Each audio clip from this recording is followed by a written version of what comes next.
Ara, ja. Bien. Toma ya. El puede cancelar ya está. Vale. Bueno, pues todos estos simbolitos porque este año tuve un año sabático, gracias a la Universidad Este de Londres, y el año que Tiene que viene poner Mari. empezaré una Marie Curie con la Universidad de Barcelona y la Universidad de Yale. El objetivo de hoy es dar conceptos básicos para que entendamos desde la primera persona el tema de la investigación en salud mental. Recalco el tema de primera persona porque esto no es un curso de investigación en el que nos vamos a salir todos aquí doctores honoris causa de la investigación, esto es sobre todo para comprender, ¿vale? Entonces supongo que tendréis curiosidad y os invito a hacer todas las preguntas que necesitéis, pero tampoco nos desviemos demasiado en cómo hacer las cosas como si fuésemos tal, sino esto más bien va de intentar entender cómo se hace la investigación en salud mental y cómo nos afecta y cómo podemos actuar desde la primera persona, ¿vale? Bueno, la primera unidad es de conceptos básicos, que es lo que vamos a ver hoy, ¿vale? Los objetivos de la unidad, esto lo hago así porque es como muy anglosajón, te ponen los objetivos, pero está bien, es entender los conceptos de investigación, ontología, epistemología... Aquí. Sí. Epistemología, axiología, diseño y metodología, ¿vale? Tanto cuantitativa y cualitativa, y entender qué quiere decir eso. Mira, Teresa, no me quedes aquí. Todos estos conceptos, que aunque suenen un poquito raros, nos ayudarán a entender la importancia que tiene la investigación en salud mental, ¿vale? Y el módulo nos facilitará la reflexión sobre el posicionamiento que todo investigador tiene, es decir, cuando la gente hace investigación tiene un posicionamiento, ¿vale? Esto nos va a ayudar a entenderlo. Entonces, vamos a hablar un poquito sobre el mito de la investigación. Vamos a hacer un poquito de ronda de qué creemos que es la investigación. Vamos a definirlo así un poco por encima cada uno. Vamos a empezar por Monse y en específico en salud mental. ¿Qué es la investigación? ¿Para qué sirve? ¿Por qué existe? Bueno, yo pienso que la investigación sirve para encontrar nuevas posibles soluciones a los problemas de salud mental.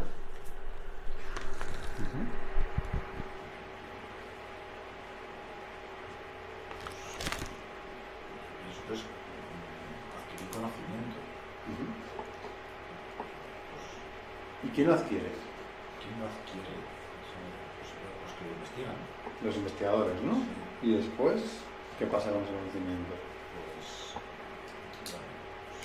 esa es una buena pregunta. No sabemos qué hacen con eso. No sabemos qué hacen con eso. Vale. Bueno, yo creo que la investigación es coger una serie de datos, elementos, para llegar a alguna parte, a una tesis, a defender una tesis, ¿no? Un objetivo. Bueno, no sé. Has de tener claro dónde quieres llegar, ¿no? Un poco. O sea, no solo es conocimiento, sino decir, bueno, quiero hacer esto, que antecedentes hay y dar una conclusión con eso, ¿no? Vale. Yo pienso que la investigación es importante, pero también es importante pensar que hay algunas que se hacen buenos usos y a otras se les hacen malos usos. O sea, porque hay más propagandas que ens facin més gràcia, de medicaments, Sí. o més medicaments, potser n'hi ha d'altres que sí, que serveixen per trobar medicaments nous, però a vegades no totes, jo crec que hi ha de les dues opcions. Vale, jo crec que és donar llum, saber la veritat. No? Tothom tenim idees, però són subjectives. Llavors donar objectivitat, saber que allò són dades reals. És anar cap a la veritat. No? O sigui, fa molta, per exemple, moltes persones, l'estadística, la gent, no saps que allò és més real perquè es passa molta gent, és que allò, bueno, no sé si m'explico. Anar cap a la llum, cap a la llum, vull dir la veritat contrastada, que realment allò que toques, no sé si és veritat. Hi ha 100 persones que pateixen això, no? O 1.000 o 40.000, en canvi altres 1.000 tenen aquest altre símptoma. Però és veritat que aquestes persones són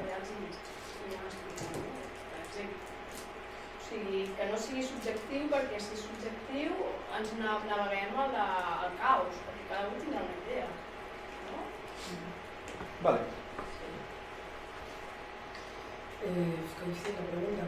A mí me parece una forma de alcanzar un tipo de conocimiento concreto, porque creo que no hay otros, alcanzar un tipo de conocimiento concreto. Y pues esto, básicamente como dentro del conocimiento académico, porque yo creo que hay otros tipos de conocimiento, pero me parece que las investigaciones de las que hablamos, ¿no?, son una forma de ir indagando, recopilando información, después analizándola de alguna forma y llegando a algún tipo de conocimiento que hasta el momento no había o que se contrasta con otro que había o que completa otro que ya había o algo así. Yo tendría casi la postura contraria de la Monse, ¿no? Básicamente una estrategia de producción de datos para llegar a ciertas decisiones. Eso es interesante, ¿no? Se producen datos, se generan datos a partir de una tarea en concreto, pero también partiendo, ¿no?, de una serie de presupuestos que son los datos producidos de alguna manera sirven para tomar una decisión entre diferentes alternativas. Sí, bueno, también es lo mismo, ¿no? Pues la investigación es para lo mismo, ¿no? Para averiguar pues ciertos, bueno, más o menos lo mismo, ¿no? Para averiguar de qué vienen ciertos trastornos y demás, ¿no? No se investiga lo que se debería investigar, no sé si por economía, pero también pienso que se diagnostican muy inacertadamente en muchas ocasiones. Y bueno, es que yo no leo nada, ¿no? Yo no estoy al día, no me meto en estas cosas, ¿no? No, pero... Yo creo que se diagnostica muchas veces mal, muchas veces, y bueno, y ¿cómo te diría, no? Es que no sabría nada explicarme, ¿no? Y también, pues, son muchas teorías, ¿no? Muchas teorías, muchos tal, pero algunas son acertadas y otras no, ¿no? Y bueno, y cada caso es individualizado, personalizado, y yo creo que no hay presupuesto o lo que sea, ¿no? Muchas cosas, ¿no? Sí, O sea, hay muchas que cosas si que se lo pueden. general versus lo individual, Sí, que si hay intereses, si no hay dinero para cosas. Sí, bueno. porque claro, muchas personas, yo un matiz solo, ¿no? Claro, dice, tienes depresión, te lees lo de la depresión y también muchas personas dicen, pues todo eso lo tengo yo, ¿no? Y también muchas personas también son muy subjetivas, ¿no? Y cada caso es individualizado, personalizado y tal, ¿no? Pero bueno, yo lo dejo ahí, ¿no? Lo que opino más o menos. Vale. Gracias. Yo lo asociaría a los avances que hay en psicología y psiquiatría. Lo único que también tendría en cuenta es, claro, que ahí siempre se tiene en cuenta eso, lo que le pasa a cada uno, que a qué podemos aportar a la investigación, que en un libro, aparte de la explicación teórica, están poniendo qué me ha pasado a mí con tal medicamento, qué me ha pasado con tal diagnóstico, bueno, que el paciente pues tiene algo que aportar ahí. Vale. Muchas ideas, ¿no? Han salido. Vamos a ver. Bueno, vamos a tomarnos unos minutillos para pensar o para reflexionar cuál de estas fotografías nos dice algo acerca de la investigación en psicología. O qué es lo que nos dicen, ¿vale? Vemos aquí unas ratitas en un parquecito. Vemos aquí un cuestionario, ¿vale? De acuerdo, no de acuerdo, a unas preguntas, y aquí vemos un grupo de personas discutiendo. Creo que algunas de las cosas que habéis dicho sale un poco reflejada aquí, ¿no? El tema de ir hacia la luz y tal es un poco complicado si se hace una discusión en la que se tiene en cuenta la subjetividad, entonces normalmente hace falta cuantificar o incluso ir a modelos animales para poder tener las variables muy controladas, pero otras personas han dicho que igual aquí también se puede extraer conocimientos. De hecho, hoy en día estos son, digamos, los tres métodos más comunes, al menos, está la gente que hace teoría de juegos y tal, pero bueno, el 99% de la investigación en salud mental se hace de estas tres maneras. Son modelos animales, en investigación biológica, o se hace a través de psicometría, con distintos diseños, pero al final siempre tiene que pasar todo porque alguien con un bolígrafo o un lápiz rellene cuestionarios en una hoja de papel, o de alguna manera se hacen entrevistas o grupos en los que gente discute y se recoge la información normalmente grabada, se transcribe y se analiza, ¿sí? O bueno, cuadernos en antropología, pues cuadernos de observación, pero bueno, digamos que estos son las tres grandes maneras de recopilar información hoy en día en salud mental. ¿Psicometría qué es? Esto, cuando una vez tienes los datos de un test, ¿vale? Tú has puesto 3, 4, 5 y tal, no se tienen en cuenta, de todas maneras lo vamos a ver después, pero no se tienen en cuenta las puntuaciones por separado, sino que se hacen unas operaciones matemáticas, ¿vale?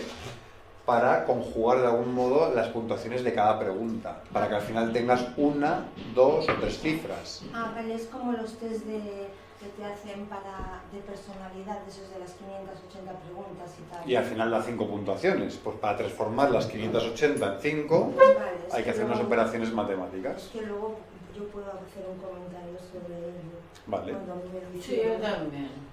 Sí. Y lo vamos a hacer, no os preocupéis. Pero ahora estamos un poco introduciendo algunas cosas. Ya solo con el tono que te he dicho. Y podemos hablar sobre ello, ¿eh? Y me gusta que hablemos. No será efectivo al 100%. Bueno, pues la definición de investigación, que algunos habéis intentado, o sea, algunos me habéis dicho vuestra opinión, entonces os habéis sentido un poco interpelados ahí a responder académicamente. Pues bueno, esto es una de las definiciones académicas. Este es un libro de estos de Research Methods, metodología de investigación en ciencias sociales. Pues es un proceso sistemático de cuestionamiento crítico que conduce a validar proposiciones y conclusiones que son comunicadas a otros interesados. O sea, hay un elemento sistemático, o sea, no es cualquier pregunta que respondes de cualquier manera, sino que hay una recogida sistemática de datos de alguna manera, siempre. Es crítico, o sea, no simplemente te dejas llevar por tu primera observación, sino que intentas autocriticar el método para llegar a algo que esté menos sesgado, o por lo menos hay un proceso de reflexión crítica. Conduce a validar proposiciones, es decir, si nosotros decimos la depresión pasa porque la gente come helados de vainilla, pues vamos a intentar buscar datos que vayan a favor o en contra de que la gente se deprime por comer helados de vainilla. Yo creo que es lo contrario, no me gusta mucho la vainilla, pero vamos. Y nos llevamos a unas conclusiones. El helado de vainilla produce depresión, sí o no. Y entonces con eso lo comunicamos a otros interesados, a médicos, a psicólogos, a enfermeros, a la población en general, heladeros, para que lo tengan en cuenta.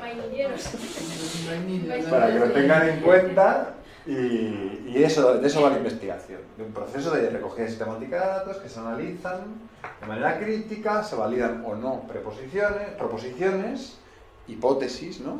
Cosas que a priori nosotros podemos pensar, nos llevan unas conclusiones y nosotros las comunicamos al público general. Entonces somos felices, como más perdices, tenemos un gran trabajo de investigadores que en este país se paga muy bien, por cierto, y todo va bien, ¿no? Esto es el ideal de lo que debería ser la investigación. ¿Por qué es importante que los profesionales sepan cómo hacer investigación? ¿Vale? Y en salud mental todos conocemos a los grandes nombres, ¿no? Que es el Vieta del Clínic, que si no sé qué, San Pau. Y ahí estas personas en salud mental suelen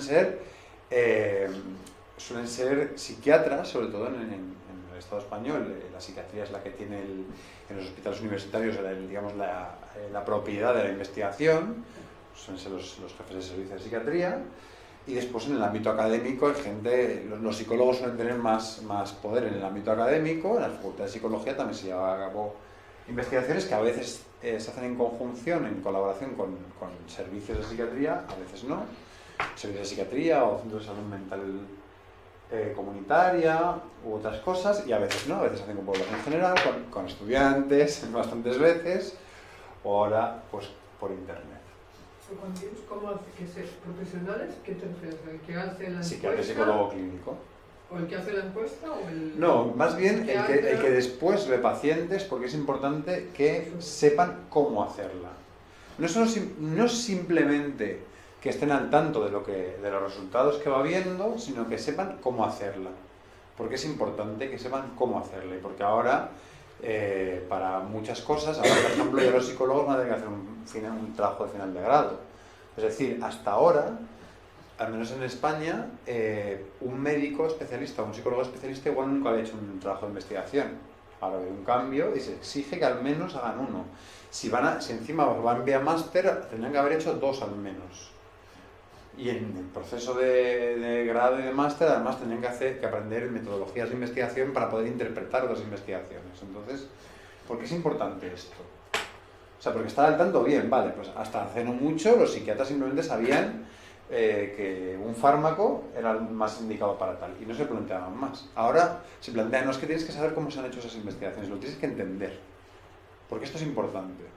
Pues es importante porque da una perspectiva más amplia. Es decir, yo no solo estoy utilizando este fármaco, esta técnica psicológica, o estamos utilizando esta manera de formar a los modeladores de GAMS porque hayamos leído que es lo mejor y nos planteemos que es lo mejor y punto, y lo voy a hacer porque es lo mejor, sino que nos da una perspectiva más amplia de por qué lo aplicamos. ¿Y es lo mejor en todos los casos? ¿Solo en algunos?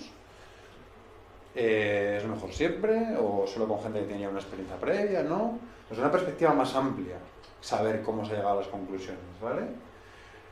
De fenómenos de interés, y eso nos permite tener un desarrollo teórico. Desarrollo teórico de saber cómo se realizan las teorías, no. Por ejemplo, yo me acuerdo que yo me aprendía cuando era estudiante las cosas de memoria, y después, por ejemplo, había un profesor un poco más majete que te explicaba cómo se habían hecho las cosas. La teoría del apego de Bowlby me encanta, porque el tal Bowlby lo que puso a mujeres a jugar con sus hijos y los observaba. Yo creía que eso, pues no sé, había salido, la teoría del apego dice que hay 3 tipos de apego, uno seguro, otro inseguro y otro desordenado, ¿no? Y después ha habido más desarrollos, pero bueno, o sea, está un niño que se lleva muy bien con su madre y están todos muy, muy contentos, el niño que tiene como miedo a separarse de su madre y después el niño que está como muy desorganizado. Eso es, yo me lo aprendí y ya está, pero después, años después, otro profesor nos explicó cómo se había llegado a esas conclusiones. Y se llegó porque se hicieron muchas observaciones a muchas madres.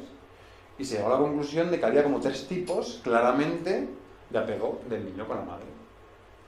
Pero todo eso tiene un proceso de análisis y las teorías que han venido después, que contradicen parcialmente esta, vienen porque se han hecho las observaciones estas de otra manera.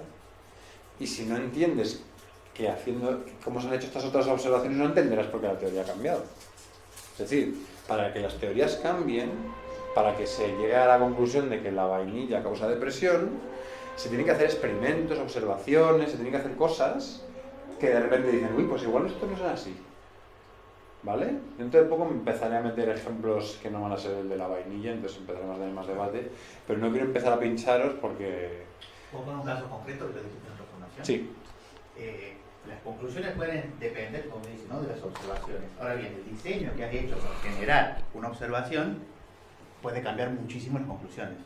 Un caso es el tema de las ratas que se vuelven adictas al consumo de heroína, por ejemplo, ¿no?, que las ponían, les daban la opción de comer, tener agua o consumir, y consumían hasta morirse. Y dijeron, está mal hecho porque esa rata está encerrada en una caja. Ponen la misma rata en un contexto, en un parque lleno de ratas y de vida, y las ratas no se drogan. ¿Sí? Es decir, el diseño te condiciona muchísimo las conclusiones.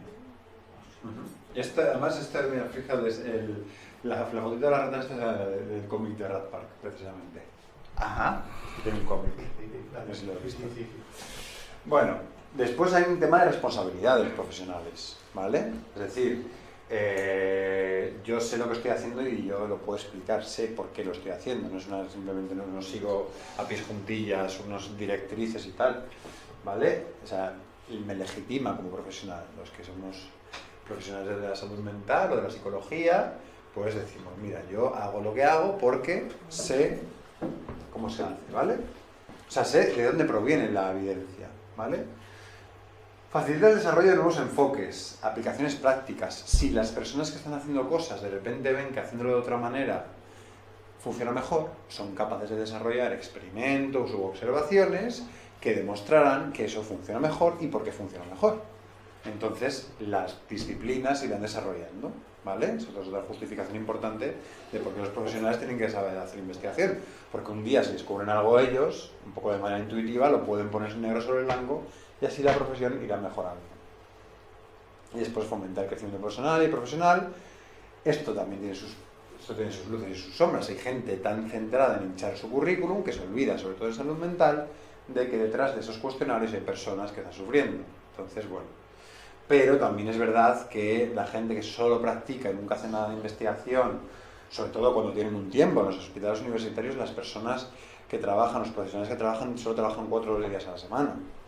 El quinto es para investigación, a diferencia de un CESMA o de un hospital de día. Entonces, claro, también con ese tiempo tienen que hacer cosas. Les estamos dando, el Estado o las comunidades autónomas les dan dinero, o sea, les da un día libre que tienen que justificar con actividades de formación e investigación. Si no, pues debería estar como un CESMA viendo pacientes los 5 días a la semana. Que tampoco es verdad, los CESMAs también tienen unas horas de formación y tal, pero los del hospital universitario se supone que tienen más. Pero bueno, tiene sus luces y sus sombras. O sea, es bueno que se formen, que vayan haciendo investigación, pero llevado a un extremo es uno de los problemas que yo creo que tenemos el colectivo de personas con diagnóstico, ¿vale? Vale. La realidad, la verdad y el conocimiento. Esto de ir hacia la luz y tal, esto lo vamos a debatir un poquito ahora, ¿vale?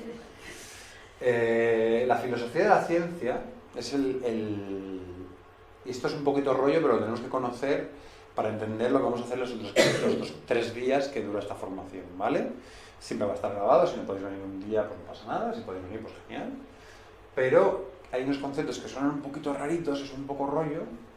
Si no te preocupes porque te pasaré el link, ¿eh? Si no puedes apuntar algo, estoy grabándolo, ¿vale? Pues vas con un poco de prisa, o sea, ve apuntando con más tranquilidad, si no en casa, lo que quieras. Vale, de la filosofía de la ciencia se hace unas preguntas, ¿no? Se las hizo, no sé, en la antigua Grecia, supongo, pero vamos. ¿Qué es la realidad? Es la primera pregunta que se hace, y de esto sale una subdisciplina que se llama ontología. ¿Qué es el conocimiento? ¿Y qué es lo que hay para nuestro conocimiento? O lo que podemos acceder a través de nuestro conocimiento. Y estas 2 preguntas se encargan de la epistemología. ¿Y cómo podemos saber lo que hay para adquirir conocimiento? ¿Vale? Eso está traducido al inglés y igual lo hice un poquito literalmente, pero bueno. Y esto ya se encargaría, esto ya es más de metodología, pero bueno, la epistemología estaría por ahí, ¿vale? Todas estas preguntas son importantes porque nos ayudan a entender cómo diferentes académicos o diferentes investigadores y diferentes profesionales entienden diferentes fenómenos, ¿vale? ¿Sí? Hola, ¿qué tal? ¿Qué os estáis? Perdón por el retraso. Ponte por ahí. ¿Por ahí? Sí. Gracias, perdón, ¿eh? ¿Vale? Entonces, estas preguntas son las 4 preguntas más importantes que la ciencia se ha hecho a sí misma. Pero la ciencia, el problema que ha tenido la ciencia durante bastante tiempo, durante los últimos siglos, es que la ciencia ha creído que su función simplemente era acumular conocimiento, como si la acumulación de conocimiento nos llevase a mejoría. Pero la salud mental es paradigmática en probar que la acumulación de conocimiento a secas no lleva a ninguna parte. ¿Vale? No, o sea, en otras cosas sí, o sea, la acumulación de conocimiento en física y química nos ha llevado a tener un móvil en el que tenemos acceso a internet, no sé qué, comunicación, es impresionante. O mecánica, o los coches que tenemos hoy hace un siglo eran impensables, podemos ir a unas velocidades con un nivel de seguridad impresionante. O sea, en ingeniería la acumulación de conocimiento ha funcionado bastante bien. En salud mental es el paradigma de lo contrario. La acumulación de conocimiento no siempre ha llevado a mejores tratamientos ni a... ¿Vale? Y por esto se han abierto estos debates, sobre todo en salud mental, dentro de las ciencias médicas o de la salud, y después las ciencias sociales han visto como en otros ámbitos también la acumulación de conocimiento no llevaba a unas aplicaciones de mayor calidad o más efectivas. Entonces también el otro debate que habría sobre qué es efectivo en ciencias sociales, pero bueno, no nos metamos en más historias, que estamos hoy en salud mental, ¿vale? Entonces, el conjunto de las respuestas a estas 4 preguntas dan una cosa que podríamos llamar cosmovisión, ¿vale? maneras de ver el mundo. ¿Ok?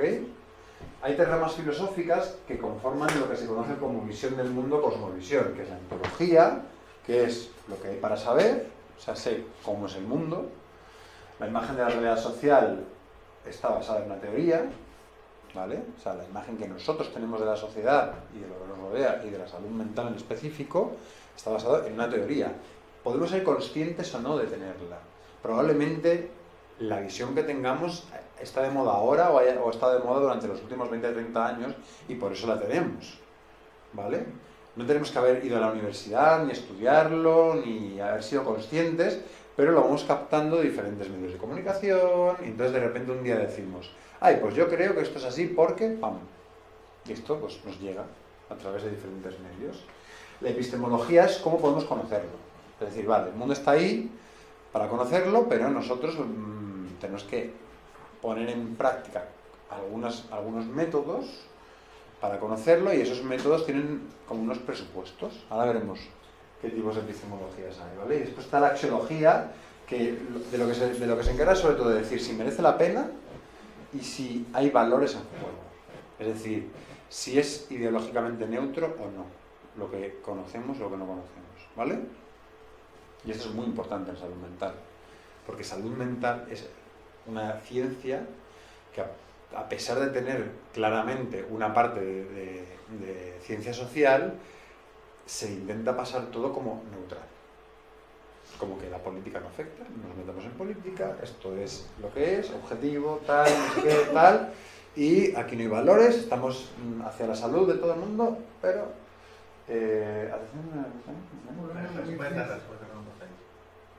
Vale. Pero esto vamos a irlo viendo, ¿vale? Esto es la estructura básicamente de casi de una buena parte de lo que vamos a hacer hoy. ¿Ok? Creo que todavía vamos bastante bien de tiempo. Entonces, lo he simplificado todo bastante en unos maravillosos grafiquitos de colores azulados. ¿Ok? Para que tampoco nos metamos en debates axiológicos, ontológicos muy complejos. Simplemente he puesto, ¿vale?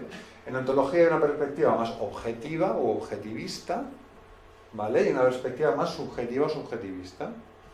Entonces tendríamos aquí el realismo, aquí estaría el realismo crítico, que es en plan, bueno, está aquí en medio, y aquí el relativismo. ¿Qué dice la gente que está aquí? Que la realidad se puede conocer, que es una sola y que la gente accedemos con nuestros sentidos. Que si se cae un árbol en medio de un bosque y nadie lo ve ni lo oye, se cae. Otra cosa es que nadie lo suena al golpe. Pero igual nadie lo oye, pero si alguien estuviese ahí, lo diría. En buen sentido quiere decir que el mundo existe independientemente de nuestro conocimiento y que, digamos, hay un mundo que es de una determinada manera, ¿sí? Y ya está. Que el conocimiento de alguna forma te permite acceder, pero que no es que produce el objeto conocido, ¿sí? Que los átomos existían antes de que se teorizaran. Y evidentemente esto viene de los conocimientos, sobre todo derivados de investigadores tipo Newton, que intentaron extender a todas las ciencias lo que ellos iban viendo en ciencias naturales. Cuando un tipo se le cayó la manzanita encima, dijo, anda, la gravedad.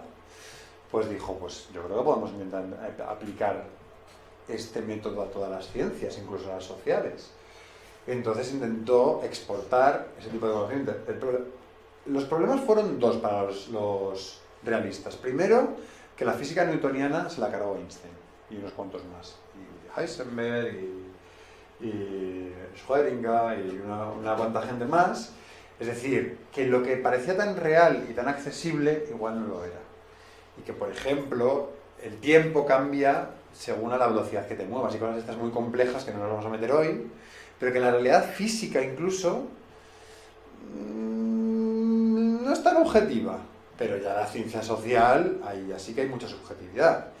Y lo que dirían los relativistas, sobre todo en lo que nos importa a nosotros, que es salud mental y su parte social, pero bueno, quizá también la parte psicológica y biológica también entraría, pero sobre todo su parte social, es que hay una importante carga de subjetividad, de que no todo el mundo ve la depresión de la misma manera, de la que la depresión no existe ahí como una manzana que se cae del árbol y podemos medir la velocidad a la que se cae, sino que hay muchas maneras de verla Incluso, por ejemplo, hay culturas donde la depresión no existe, no tienen la palabra, no tienen el concepto, y tienen otros, pero que también dan forma a la manera en que la gente se siente triste, con lo cual la depresión, cuando se vuelve incapacitante, es completamente distinta. Es muy complicado, ¿no? Porque claro, tú quieres hacer estudios muy realistas, donde con un instrumento podéis medir la depresión en todo el planeta, y te encuentras con que hay sitios donde la gente ni lo entiende. Aunque lo traduzcas, pero no... Bueno, es que igual no tenéis la misma palabra para traducirlo, pero... No lo entienden ni aquí. Es así. Pero bueno, tú desarrollas un maravilloso cuestionario, no sé qué, no sé cuánto, y tal. Aquí tenemos otra cosa, que también veremos después, que tiene que ver con la capacidad de diferentes profesionales, sobre todo en salud mental, de identificar los mismos fenómenos, incluso gente con mucha expertitud, ¿no? Expertos que llevan muchos años, 20, 30 años trabajando en salud mental, toda su vida profesional, no sé qué, y les pones ante el mismo fenómeno y le dan diferente nombre. O interpretarlo igual, ¿no? Tienen la misma Saberlo formación. interpretar igual, también. Sí, pero bueno, podríamos decir, no, bueno, la gente novata o la gente que se ha formado en otro país, no, gente, compañeros de facultad que llevan 30 años trabajando en el mismo hospital y a pesar de eso entienden conceptos muy básicos de una muy distinta. Entonces, esto de la realidad... ¿Me permites un inciso? Sí, claro. Yo, la persona que me ha entendido mejor, y llevo una carrera larga en todo esto, ha sido un médico joven que estaba haciendo el MIR o en prácticas, o bueno, como se diga. Sí, el MIR, de la residencia. El que mejor me ha captado en toda la vida. Probablemente porque le echó tiempo, nosotros igual iban con prisa, pero bueno. No, pero quiero decir, bueno, estuve una hora con él. Tampoco... Pero bueno, hubo esa conexión. Sí, pero el tío tenía mucho interés. Interés. Me van apareciendo cosas muy interesantes, ¿no? No. No, que aquí lo importante es que el de primera persona o sea, tiene que ser conectar lo que dice el de primera persona y, o sea, el realismo del de primera persona básico aquí. O sea, como no te escuchan y como son paternalistas te dicen, no, tú, sí, bueno, pero tú también, ¿no? Porque no, que te escuchen. Entonces, entre tú y yo hacemos una realidad. O sea, entre tus conocimientos y lo que ellos sienten, los míos, hacemos uno. O sea, es que la falta de conexión es lo que yo veo. Bueno, No, pero eso es importante. Pero lo que diría un relativista es que en realidad la realidad no es una. Entonces tú, como primera persona y el profesional, tenéis distintas realidades y lo que hacéis es un proceso social de comunicación en el que hacéis una negociación de términos para intentar, no que vuestras realidades sean las mismas, que no lo van a ser nunca, sino que os podéis entender. Básicamente es un proceso de comunicación. Es la mezcla que es Y sin embargo esta gente diría que no. O sea, si aquí estuviese el doctor Vieta, el doctor Casas, los jefes de Cataluña de psiquiatría, dirían, pero qué tontería es esta. La depresión es una. Si todavía no hemos llegado a desarrollar un marcador biológico para medirlas, porque no hemos invertido lo suficiente. Pero un día lo encontraremos. Pero bueno, esto es un psiquiatra muy biologicista, pero un psicólogo muy psicologicista te diría, no.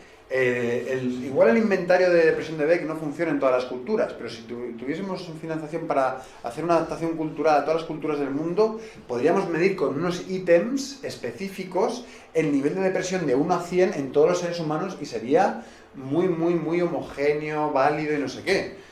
¿Vale? Y un psicoanalista diría, bueno, las metáforas, o sea, aquí tenemos a los psiquiatras biologicistas, a los psicólogos cognitivo-conductuales, a una buena parte del psicoanálisis, no, quizá no toda, pero una buena parte del psicoanálisis son bastante realistas en el plano ontológico. ¿Sí? Sí, pero una persona, la depresión...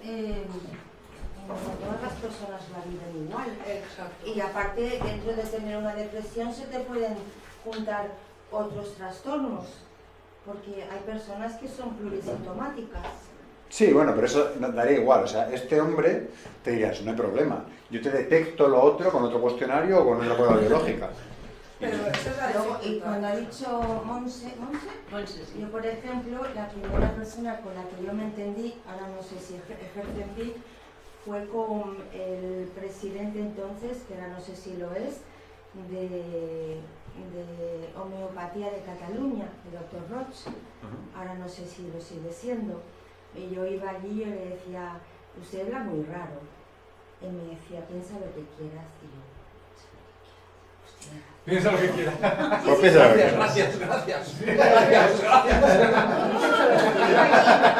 No, y yo allí decía, pero es que a mí la gente me dice que soy loca. Decía, el esquizofrénico es el único cuerdo en un mundo de locos. Interesante. Y yo empezaba a hablar con él me daba homeopatía y yo me tocaba mi medicación. Y él me enseñó a buscar las herramientas para yo trabajarme. Yo nunca me había trabajado los pensamientos, ni nada de esto y tal. Y yo, porque eso también te ayuda, ¿no? A controlar los pensamientos y tal, ¿no? Y yo con él hice una mejoría. Yo tenía ya 29 años, porque a mí me daba como casi perdido y tal, ¿no? Y entonces, lo que pasa es que lo dejé, ¿no? Porque bueno, vamos a volver un poco a esto, ¿vale? Pero igual pues es importante que nos pongamos, no sé, donde ella no se nos trate como superior y tú eres el inferior y aquí yo como soy el guapo de psiquiatra, pues te digo por narices. Sí, pero también Entre iguales. esto sería, o sea, el realista probablemente tendería más a la jerarquización médico-paciente, profesional-paciente. Pero también estos tienen un problemita. El problemita de los relativistas es que como nunca pueden concretar, o sea, un relativismo extremo, también aquí por un biologicismo, un realismo extremo, ¿vale? Como nunca pueden concretar, por ejemplo, desde el relativismo extremo nunca se puede hacer epidemiología, con lo cual nunca podríamos decir estas cosas que decimos de que una de cada cuatro personas... Un relativismo extremo. Un relativista extremo no aceptaría la epidemiología. Porque desde el pragmatismo, pues son relativistas, ¿no? La verdad es aquello en lo que nos es bueno creer. Vale, pero eso Bueno, sería, tiene criterios, por ejemplo, eso sería es un relativismo casi realista crítico, ¿eh? O sea, esto ya estaría bastante por aquí. ¿Sí? Pero bueno, el pragmatismo ya entraría dentro de un relativismo moderado, en mi opinión. Vale. Pero bueno, da igual. Estas son cajitas que yo he hecho en mi casa, maravillosas. Después cada persona tiene una manera de pensar, cada corriente filosófica, psicológica, psiquiátrica, pues no es... O sea, meter a una persona o una corriente en estas cajitas no es tan fácil. Esto es una simplificación de la realidad. La mayoría estaría en medio, ¿no? Bueno, estaría ni aquí, sino... No. ¿Sí? O sea, hoy en día en salud mental los profesionales están por aquí o incluso por aquí. Ese es el problema. Yo creo que sí. Yo creo que, o sea, lo que estoy intentando mostrar yo es que, en mi opinión, tanto este extremo como ese extremo pueden dar problemas, pero el problema es que ahora mismo estamos aquí, de media. La mayoría de la pasta que se pone en la investigación en salud mental, ¿sí? es la búsqueda del santo grial. Están buscando los genes que explican, claro, la pasta de neurobiología, no es salud mental. Bueno, aunque no os deis cuenta, he cambiado de diapositiva. Sabemos más nosotros que... Digo no, porque esto... Ahora ya no hablamos de ontología, ¿vale? No hablamos de la realidad, ahora hablamos de epistemología, que es de cómo llegamos a esa realidad, cómo la llegamos a conocer, ¿vale? Entonces aquí tenemos a los objetivistas, constructivismo y el subjetivismo total, ¿vale? Estas cajas no son muy equivalentes a las anteriores. Sí. ¿Entienden la diferencia entre ontología y epistemología? No, yo no. Vale. Una cosa es lo que tú crees que es la realidad y otra cosa va de cómo tú crees que puedes acceder o tener conocimiento de la realidad. Es decir, la realidad y el conocimiento. La realidad, sí, la realidad, tú puedes ver la realidad es una. Ahora es cómo hago para conocer a esta realidad. O sea, la ontología, perdonad, Trata de... sobre la realidad. Sobre la realidad. Si existe o no existe. O la realidad que Depende nos de la realidad. demuestra, ¿no? Esta más subjetiva o Más objetiva. objetiva. Vale. Y la epistemología es cómo conoces la realidad. No teorías para conocer la realidad. Vale. No, es más realista o más relativista la ontología. En la epistemología sí que es más objetivista o subjetivista. Objetivista o subjetivista. ¿Vale? Perdón, yo pensaría que la realidad... A ver, ¿qué pensaría? Yo es que cada vez más me parece que la realidad no existe. O sea, a ver... O sea que tú estás... Uy, perdón. Tú estás aquí. Puede ser. Sí, sí. Porque, a ver, yo por ejemplo, lo que decías tú del árbol, o tú, que se cae el árbol, esto sí. En la naturaleza hay hechos reales. Cuando viene un terremoto, viene una inundación, eso sí. Aunque nadie está ahí, Eso existe, la cosa se inunda. eso existe.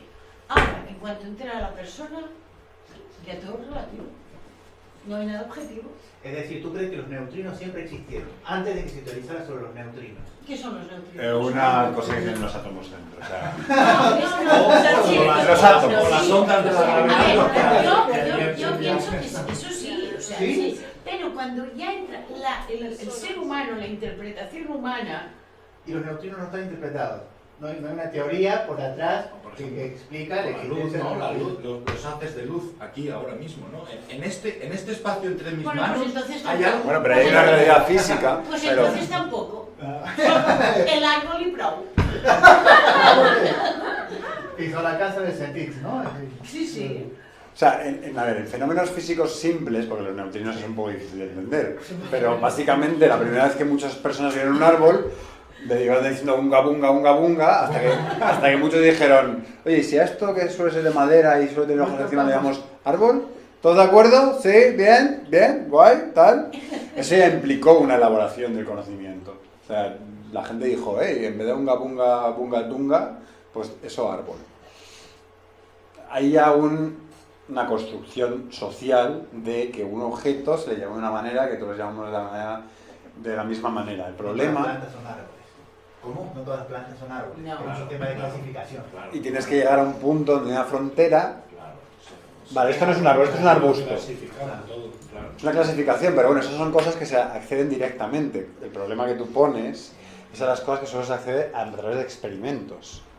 Porque los neutrinos, como no los podemos ver, de hecho ni siquiera con el microscopio, hay que hacer cosas que indirectamente nos dan a entender que hay neutrinos. Ya. Y ahí es donde entra ya todo el tema de interpretación. Pero no nos vayamos por los cerros de Úbeda que tenemos. Y hoy yo a las 2 me va a hacer el estómago frisky y no sé si va a ser real u objetivo o subjetivo, pero voy a comer. Que tenga el estómago a las Vale, entonces la epistemología va de cómo creemos que nosotros conocemos esa realidad que es más o menos real o lo que sea, ¿vale? Entonces tenemos el objetivismo que va de decir, yo con métodos científicos puedo llegar a la realidad, ¿vale? La realidad está ahí, yo hago mis experimentos, mis observaciones, mis numeritos y yo la mido, la pongo en un libro y todos estamos de acuerdo y llegamos a la luz, al conocimiento final, ¿vale? Si lo hace otro, que le salgan los mismos resultados. Por ejemplo, eso es una cosa muy importante del objetivismo, que es la capacidad de replicación, se llama, ¿vale? Y veremos después cómo se lleva a cabo esto en salud mental. Y el subjetivista diría, no, esto es imposible, es completamente inviable, porque, primero, los subjetivistas suelen ser también relativistas, entonces como te dicen que la realidad es completamente subjetiva, que no hay una sola realidad, sino que es siempre la manera que accedemos a ella, ya no te van a aceptar que puedas llegar a ella. Pero bueno, hasta un subjetivista un poco más, un constructivista radical o un subjetivista moderado, te va a decir que es muy complicado y que cada persona tendrá una interpretación. Se pueden llegar a negociar, a llegar a acuerdos sobre métodos, pero siempre habrá una interpretación muy subjetiva.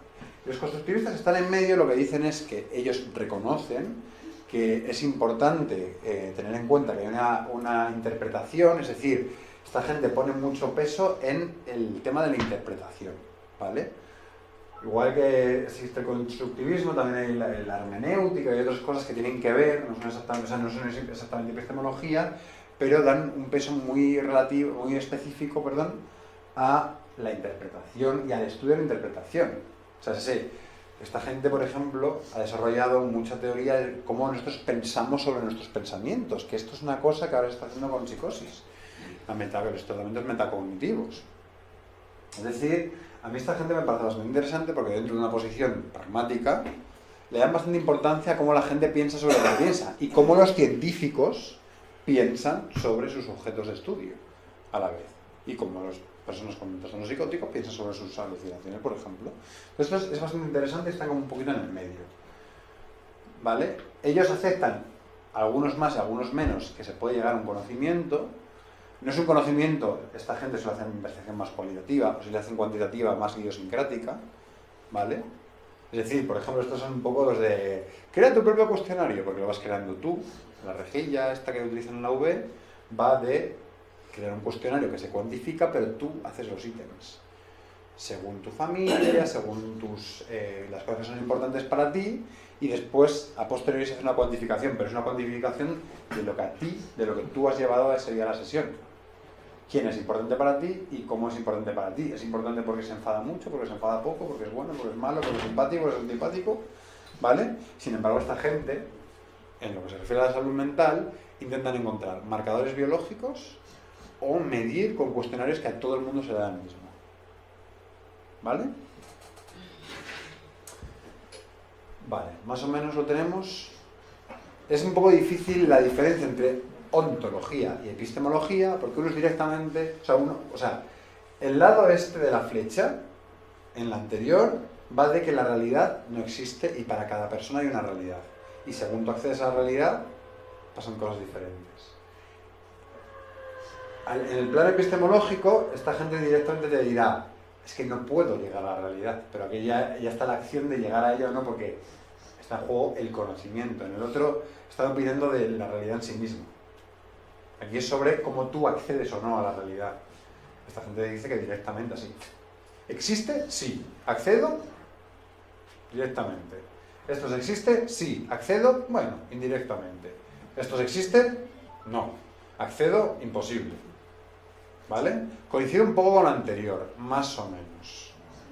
¿Vale? No es exactamente lo mismo. O sea, no todos los realistas críticos son constructivistas.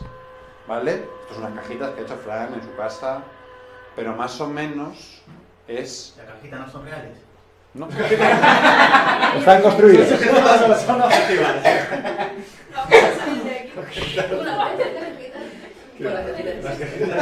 Bueno. Posiciones axiológicas. La axiología va de los valores. La axiología no se encarga tanto de si las cosas son reales o si podemos acceder a ellas más o menos fácilmente, sino que lo que te está diciendo es, vale, exista o no exista, puedes acceder más o menos directamente, hay valores en el juego cuando estás haciendo eso, estás adoptando una posición que da a entender una cierta ideología o que conduce a donde una cierta ideología cree que debería ir al mundo, ¿vale? Los métodos de investigación neutros o imparciales se utilizan para eliminar sesgos. Esto sería una posición axiológica neutral, digamos, ¿vale? O que acepta que la neutralidad puede existir. Y para eso podemos utilizar métodos de investigación que nos ayudan a ser más imparciales. Experimentos con animales, experimentos con seres humanos, ensayos clínicos, en salud mental, o al menos el uso de cuestionarios para hacer epidemiología. La estadística, ¿no? Bueno. La estadística sería, esto sería lo que yo acabo de decir, son los métodos de recogida de datos, y todo esto se analizaría a través de estadística. La cuestión, ¿no?, de utilizar métodos que supone que son más imparciales es que hay unos saltos muy grandes, ¿no? El tema de los modelos animales que tienen los ratones esquizofrénicos, ¿no? Pobres, ¿Cómo que uno sabe que ratones esquizofrénicos? ¿Y cómo sabes que un ratón es esquizofrénico? Bueno, No lo sabe. Se lo pregunto. No lo sabe. de todas maneras, eso es diseño y va dentro de un par de diapos, así que no os adelantéis, que me has hecho trampas. Me has hecho trampas. Dale droga, Vale. dale heroína y yo qué sé también. Cuando los investigadores, que son parciales o aceptan un poco de parcialidad, ponen de manera deliberada sus ideas y su visión del mundo en la interpretación de la investigación, ¿vale? O sea, hay algunos investigadores que dicen, a ver, nada en la vida es neutral y yo no voy a intentar ser neutral porque es estúpido. No voy a ser neutral, nadie es neutral. Aquí estaría un tipo que es que fue el discípulo de Heidegger, que se llama Gadamer, y que fue el desarrollador de la hermenéutica. La hermenéutica va básicamente, o la teoría de Gadamer va básicamente a decir de que cualquier conocimiento está situado históricamente. Tú no tienes un conocimiento puro y limpio que te llega a través de Dios, sino que tú has aprendido en un colegio, un instituto catalanes del siglo XX, bajo una determinada ideología imperante, liberal o neoliberal, que es la que había en los años 70, 80, cuando hayamos ido nosotros a la escuela, que te han imprimido unos valores que tú ya sueles dar por hechos, que además las cosas van, pues en este país, de sociata a pepero, ¿no? Y entonces esas son las dos maneras de ver el mundo principales, que ha habido tal, y ya está, como mucho tiene las diferencias de uno al otro, pero nada que se salga de ahí, porque lo demás es ETA. A ver qué le ha venido O independentista, ¿no? O independentista, claro, que España se rompe. Bueno, otros investigadores, digamos, que negocian los valores y prejuicios con los participantes. Esto ya es hasta más interesante. Es decir, yo tengo unos valores, tú tienes otros, vamos a negociarlos y vamos a ver qué pasa. ¿Vale? Esto ya estaría dentro de lo que es la investigación de acción participativa. ¿Ok? Entonces, para aclarar, estos dicen que los valores están muy bien para casa o para el café. ¿Sí? Pero que la investigación hay que ser objetivos. Hay que utilizar métodos que te permitan ser imparcial. Estos dicen que no hay del Paraguay, que eso es imposible, y entonces ellos meten los valores de alguna manera. Esto no quiere decir que aquí no se pueda hacer investigación... No se puede hacer investigación cuantitativa, pero igual metes un cuestionario en el que, de alguna manera, se reconocen los valores de las personas sobre un determinado tema. Por ejemplo, simplemente, aquí, en un ensayo clínico, que es una cosa muy objetivista, muy tal, pero ves las expectativas de los usuarios antes de hacer el ensayo clínico. ¿Puedes apagarlo, por favor? Por ejemplo, entonces, no son valores ideológicos, pero sí que ves si la persona tiene una expectativa. Esta gente es que la expectativa no le importa. ¿Sabes? Aleatorizan todo y para que la expectativa dé igual. Porque tú vas a caer en un grupo u otro de una manera completamente aleatoria, entonces me dan igual las expectativas. ¿Vale? Cada vez esto se va imponiendo más incluso en los métodos de investigación más objetivistas. Porque se ve que las expectativas, como poco las expectativas ya dan mucha importancia.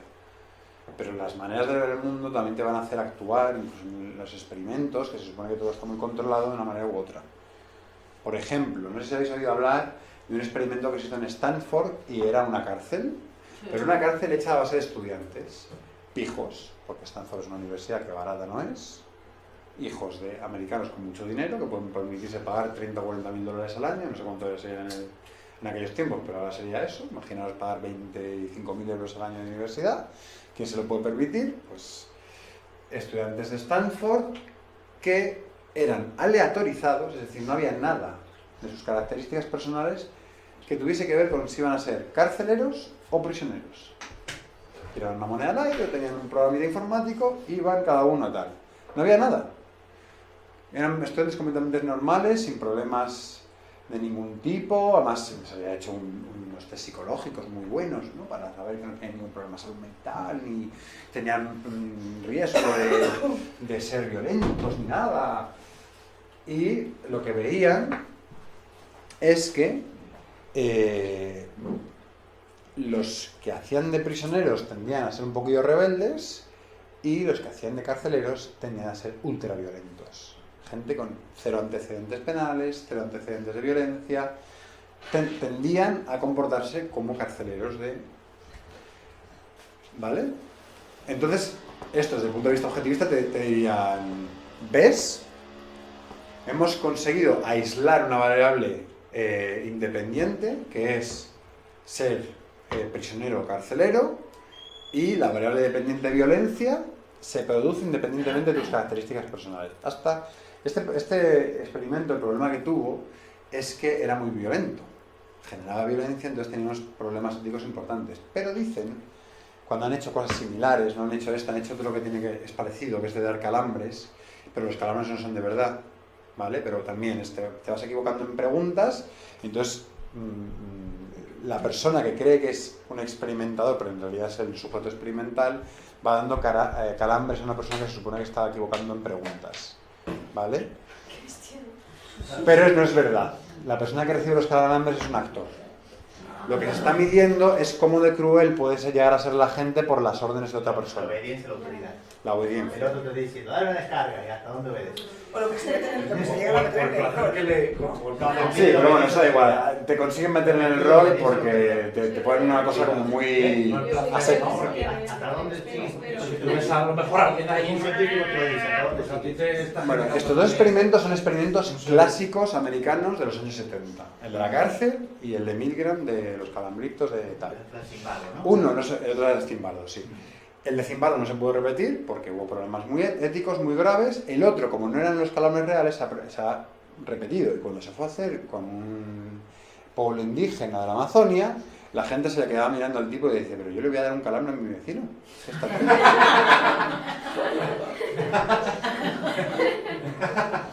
¿Para qué? O sea, ¿me va a venir mañana? ¿No me va a dar el pan rico? ¿O me va a dar el pescado podrido? Porque yo le voy a dar un calambre a este señor.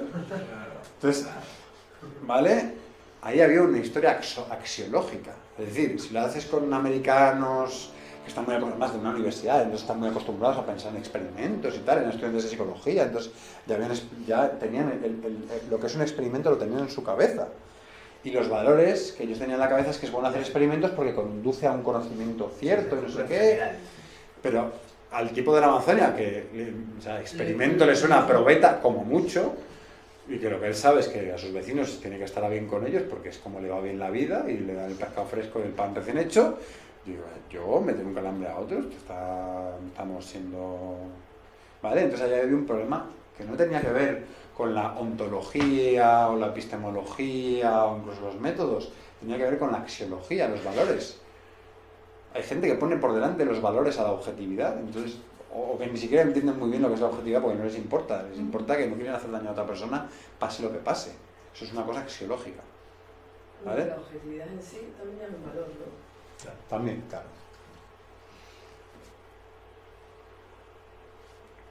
Por eso los más objetivistas suelen estar aquí y según vas al subjetivismo, pues ya empiezas a caminar por aquí. Es decir, podría haber hecho esto también con unas maravillosas flechitas en tonos azulados y entonces igual habría tocado esto aquí y esto por acá. La próxima vez lo hago. Igual no tonos rosados, hay que decir más. Pero entonces, a ver, esto está claro, ¿no? Lo que decías de los indígenas y tal. Pero entonces, como más civilizado, Más bestia. más bestia, peor, o sea, menos humano. El concepto de poner la civilización en Europa es una desviación bastante Sí, grande. sí, ¿eh? sí. Civilizaciones en todos los sitios hay civilizaciones Bueno, diferentes. es verdad, o sea, yo me refiero, Sí, pero por ejemplo, ahora más pensaba en cercano. los de Stanford y estos de los calambres y esto, Pero eso no son las civilizaciones. Civilizaciones son todas. ya, es verdad. Bueno, pero bueno, yo lo que quiero decir que como más estructurada la sociedad, no sé, si no me sé explicar de otra manera, ¿me entendéis? Más capaz de ser cruel la gente. Exacto, Sí. ¿verdad que sí? Es que yo esto no lo entiendo. No lo he entendido nunca. Bueno, ¿Qué pasa? pues a ver, también es relativo, ¿eh? También porque en civilizaciones muy poco estructuradas la violencia era en plan, me caes mal, espada, te mato. Ya. O sea que bueno, a ver, Pero en el, todo es bastante relativo, ¿eh? en el experimento igual había mucha gente que decía, no le doy calambre, No, aunque no. veo que... ¿Sabes sea para qué se bueno. hacía? ¿Sabéis para...? No. O sea, ¿os he explicado ¿sabéis para qué os he explicado el experimento? Aunque veo el sentido del experimento y veo que... No. Pero mira, y estoy os he familiarizada con explicado la el ciencia. experimento muy por encima, pero lo que no os he explicado es que este experimento no se hacía siempre igual. Se manipulaban algunas variables independientes, después vamos a ver lo que es una variable independiente y una dependiente, pero bueno, la variable dependiente era el número de calambres y la potencia de los calambres. Tenían una ruedecita de mentira, pero bueno, tenía una zona roja en plan... Eso es lo que se medía, lo que ellos querían ver hasta dónde podían llegar, ¿vale? Las variables independientes, lo que ellos iban manipulando, tenía que ver con, por ejemplo, la vestimenta del experimentador jefe. Ir con bata, más calambre. Ir vestido de militar, muchísimo más calambre. La autoridad, bueno, La autoridad. Nos han educado para obedecer. Eclicua. En esta sociedad. Y en otras. Investigador con rastas, bueno, en esos tiempos no estaba, pero bueno, melenas, tipo Woodstock, pues esto en los años 60-70, en plan, vestido como el Earth, Wind and Fire o no sé qué, menos calambre, menos autoridad, menos calambre. El nivel de educación del Bueno, hay también es juicio de valor, ¿no? Pero la gente... Después también es verdad, cuanto más gritaba el actor... Más fuerte. No, menos, evidentemente. Pero después empezaron a manipularlo todo junto. Dijeron, ¿vestido de militar o de calle? ¿Grita? No grita. La variable que ganó fue la autoridad. La autoridad. Pones a competir las dos variables, compasión, autoridad, gana autoridad. Años después, Estados Unidos organizaba una cosa que se llama Escuela de las Américas y fue de ir a torturar a países de Latinoamérica. Ayudar a enseñar a torturar. O sea que estas cosas tienen un uso un poquito dudoso, ¿no? Y eso ahora, conociéndolo, ahora ya cambiaría, ¿no? Porque eso ya la gente lo sabe, ¿no? O no cambiaría. Bueno, me refiero, a ver, algo sabría. Algo... Tú no eres es consciente. como el Gran Hermano 1, Gran Hermano 15, pues no pasa lo mismo. Pero que eso no No está popular. mucho, Primero, esto no es tan popular. Segundo, Ya. te tienes que ver en la situación de tener un policía encima diciéndote que hagas cosas, o de que llegue un golpe de estado y... ¿no? Y continuamos en instituciones que se educan para obedecer a la autoridad. Aparte, estos son experimentos hechos aparte, o sea, a ver, otra cosa, otra crítica es que estos experimentos son muy poco ecológicos. Tú coges un tipo, le metes una sala, le pones a dar calambres a un tipo que no conoce, en el caso del pueblo de la Amazonia, como todo el mundo se conocía, no era posible, y entonces la persona lleva a cabo un comportamiento en el que los valores dan un poco igual, porque la persona no está poniendo en juego. Daba un poco igual en Estados Unidos, en la Amazonia vimos que no. Pero, ¿qué pasa cuando esto pasa en Argentina, año 1971, militar, a otro militar, usted tortura a esa persona? Es que me parece mal. Si no, Le he hecho del ejército o... Si no, le tortura. Ahí ya ponemos en contexto... Poca broma que fue ley eso, ¿eh? La ley de obediencia de vida. La ley de obediencia de vida. Los torturadores, ninguno fue juzgado. Ley de obediencia de vida. Obedecían órdenes. Bueno, supongo que, y no sé, voy a hablar desde un desconocimiento, pero supongo que aquí se hacía de la misma manera. Aquí ni siquiera lo juzgaron. Ese es el tema. Aquí ni siquiera se plantearon juzgar. Aquí no ha juzgado a nadie. No juzgaba Y para nadie. hacer No, para sí, jugar, en igual la se- Y dije, ¿hasta dónde juzgamos? Hasta Y se puso un en límite. la época ¿Te vas? franquista. Sí, Hasta me van a hacer trabajar, que estoy a trabajar hoy. Ay, vaya. No, Pero bueno. no Sí. quieras hacer Va, que va. Bueno, yo veré, yo... Si hasta me ha llamado el jefe diciendo, oye, yo no, que puedo hoy movilizar nada, se te acabó la feminidad. acción. Pero bueno, pero Sí, hay un poquito de mucho la queja, ¿no? Que no utilice usted. Bueno, el tema de los valores ya nos empieza a meter un poquito en Pero supongo también temática, que ¿vale? cuando el franquismo también se producían muchas cosas raras. Venga, que nos quedan solo 15 minutos, ¿vale? Con Alemania nazi. Vale. también. Entonces, después, otra vez cantanos maravillosamente azulados, he hecho un continuo con un poquito en la misma dirección que va desde lo deductivo, inductivo y participativo. También es un poco tal. Pero bueno, deductivo estaría en la parte más objetivista, más realista y va, o sea, el tipo de ciencia o de métodos deductivos van de deducir, es decir, tener una hipótesis de principio que tú vas a contrastar. Como por ejemplo los experimentos estos, es decir, a mayor nivel de autoridad en un experimento en el que yo hago que la gente dé calambres falsos, la gente llegará a dar calambres más mortíferos, más potentes, más lo que sea, porque se verán arrastrados, ¿vale? El método inductivo no va así, es decir, no hay unos apriorismos claros y después las metodologías participativas no están centradas en realidad en si hay hipótesis o no hay hipótesis en la participación. Esto en realidad debería estar por aquí, pero bueno, da igual. Te niegas de las flechitas, ¿no? ¿Vale? Aquí tenemos una hipótesis de partida y utilizamos métodos normalmente cuantitativos para comprobar esas hipótesis. Aquí no, utilizamos métodos normalmente cualitativos, que no siempre, cualitativos aquí, para simplemente, por ejemplo, explorar un fenómeno. No tenemos por qué tener ninguna hipótesis. Queremos explorar cómo una persona vive su proceso de recuperación.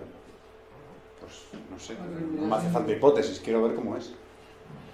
Aquí quiero ver si dándole la pastilla X o haciéndole la técnica Y se recupera más o menos. Y no solo esa persona, sino un montón para decir que esto es una ley, que siempre va a pasar igual. ¿Vale? Bueno, unos cuantos supuestos de lo cuantitativo y lo cuantitativo. De lo cuantitativo y lo cualitativo, ¿vale? Recordemos que lo cuantitativo viene de lo deductivo, es decir, hay un apriorismo, y lo cualitativo del inductivo, es decir, no hay un apriorismo. Vale. Vemos que aquí ya se empiezan a recoger cosas que hemos visto ya antes, ¿no? Es decir, para los cuantitativistas, los hechos sociales tienen una realidad objetiva, es decir, suelen ser objetivistas también a nivel ontológico.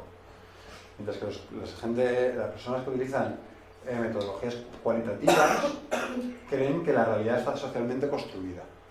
Vamos a poner un ejemplo porque para que se entienda, ¿no? Un tema, por ejemplo, del género. Vamos a poner un ejemplo, ¿no? El género existe en sí mismo, es un hecho natural, o el género es una construcción social históricamente determinada que cambia con el tiempo, por ejemplo. Y los lugares y las geografías, ¿no?